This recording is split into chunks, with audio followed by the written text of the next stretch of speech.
گناہوں سے مجھ کو بچایا الہی، بری عادتیں بھی چھوڑایا الہی، بری عادتیں بھی چھوڑایا الہی۔ ایک بار ایک بوڑھا شخص بڑی بے قراری کے ساتھ کوئی چیز ڈھونڈ رہا تھا، کمر بھی اس کی جھکی ہوئی تھی اور ڈھونڈے جا رہا تھا، تو ایک نوجوان وہاں سے گزرا۔ اس نے جب اس بڑے میاں کو دیکھا کہ بڑی بے قراری سے کوئی چیز ڈھونڈ رہے ہیں، کمر جھکی ہوئی ہے، تو اوباش قسم کا نوجوان تھا، شرارتی جو ہوتے ہیں، تو وہ بوڑھوں پر ترس تو کھاتے نہیں، الٹا ستاتے۔ اس نے ایسے تنزن کہا کہ بڑے میاں کیا تلاش کیے جا رہے ہیں؟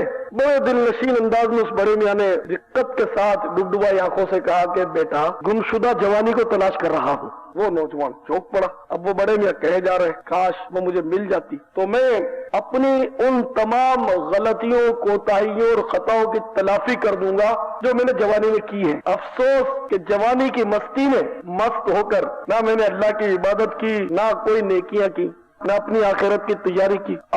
جوانی کی ناقدری کرتے ہوئے میں بڑھاپے کی منزل تک آ پہنچا، اب مجھے بڑا پچھتاوا ہو رہا ہے۔ اے بیٹے تم اللہ کے فضل و کرم سے ابھی جوان ہو، تمہاری جوانی ابھی کہیں نہیں گئی، تمہارے پاس موجود ہے، تم اس سے ضرور پورا فائدہ اٹھانا۔ کہیں ایسا نہ ہو کہ میری طرح تم بھی غفلت کا شکار ہو جاؤ اور پھر جب میری طرح بڈھے ہو جاؤ تو تم بھی میری طرح جوانی تلاش کرتے پھرو۔ دست و پاک گوش و زباں قابو میں ہے، کام جو کرنے ہیں کر لے آج ہی، ورنہ یاد رکھ ڈھل جائے گی یہ جوانی جس پہ تجھ کو ناز ہے، تو بجا لے چاہے جتنا، 4 دن کا ساز ہے۔ واقعی میرے نوجوان اسلامی بھائیوں کے لیے لمحہ فکریہ ہے۔ ان بزرگوں کو، ضعیفوں کو دیکھ کر ہی اگر عبرت حاصل کی جائے کہ آج نہ بیچارے چل سکتے ہیں، نہ پھر سکتے ہیں، بعض ایسے ہیں کہ نہ اٹھ سکتے ہیں، نہ بیٹھ سکتے ہیں، بستروں پہ پڑے۔ اپنے بچپن میں جن لوگوں کو جوان دیکھا تھا ان کو یاد کیجیے، تو واقعی میں نے اپنے بچپن میں بہت سے دیکھے تھے جوان جو اب کبھی کبھی نظر آتے ہیں تو ان کو دیکھ کر حسرت ہوتی ہے۔ عجیب سا لگتا ہے کہ یار یہ کس طرح باتیں کرتا تھا، کیسا مطلب تب چیکتا تھا، ادھر بھاگتا تھا، ادھر دوڑتا تھا اور بڑی بحثیں کرتا تھا، اور آج یوں پڑا بالکل کمزور سا اور مطلب بالکل مریل سا، کوئی رونق نہیں اس کے چہرے پر، اس کے وجود میں کوئی کشش نہیں، بالکل ایسے پڑا ہے۔ کل تک تو بڑا دبدبا تھا۔ تو بہرحال جوانی جو ہے یہ مطلب غنیمت ہے، اعصاب میں قوت ہوتی ہے، طاقت ہوتی ہے، انسان جو ہے وہ بڑی یعنی کہ خوش دلی کے ساتھ، خوش اسلوبی کے ساتھ عبادت کر سکتا ہے، لیکن بڑھاپے میں ذرا عبادت مشکل ہو جاتی ہے۔ کئی عبادتیں ایسی ہیں جن کا بڑھاپے میں ہونا بہت مشکل ہو جاتا ہے۔ نمازیں اور روزوں میں جتنا جوانی میں آدمی اٹھ بیٹھ کر سکتا ہے، بھوک برداشت کر سکتا ہے، بڑھاپے میں وہ کم ہو جاتا ہے۔ اللہ کے دین کے لیے بھاگ دوڑ آدمی جوانی میں کر سکتا ہے، بڑھاپے میں مشکل ہو جاتا ہے۔ ابھی آپ چاہیں تو اللہ کے دین کے لیے گھر سے باہر نکل سکتے ہیں، ادھر بھاگ ادھر بھاگ، لیکن جب بڑھاپا آ گیا تو گھر سے باہر نکلنا مشکل ہے، مسجد تک چل کر نہیں جا سکتے تو آپ کیا کریں گے؟ کچھ بھی نہیں۔ تو اس وقت جوانی ہے، اور اگر جوانی کو غنیمت جانے تو ہی کام چل سکتا ہے۔ واقعی جوانی بہت بڑی مطلب یعنی کہ غنیمت ہے کہ ابھی ہمارے پاس صحت موجود ہے۔ اگر یہ جوانی چلی گئی تو پھر بڑا پچھتاوا ہوگا کہ جو آ کے نہ جائے وہ بڑھاپا دیکھا، جو جا کے نہ آئے وہ جوانی دیکھی۔ بڑھاپا آتا ہے، جوانی نہیں آتی لوٹ کر، جوانی جاتی ہے تو پھر وہ بھی لوٹ کر نہیں آتی۔ جوانی جو ہے اس کے بہت فضائل ہیں، اور اصل جو کام ہے وہ جوانی ہی میں کرنا ہے، کیونکہ بڑھاپا جو ہے اس میں تو ویسے ہی مایوسی ہو جاتی ہے۔ تو بہرحال پیارے پیارے اسلامی بھائیوں، اسی طرح اگر کوئی بوڑھا ہو گیا اور اب مطلب یعنی کہ توبہ کرے تو وہ بات نہیں بنتی جو مطلب جوانی میں توبہ کرے۔ اصل جو توبہ ہے وہ جوانی کی ہے۔ اب اس کے معنی یہ نہیں کہ بوڑھے بزرگ جو مایوس ہو جائیں کہ ہماری توبہ قبول نہیں، ایسا نہیں ہے، توبہ ان کی بھی انشاءاللہ مقبول ہے، لیکن جوانی کی توبہ جو ہے نا وہ زیادہ مطلب یعنی کہ مقبول ہے، اور جوانی کی توبہ کے بڑے فضائل حدیثوں میں آتے ہیں۔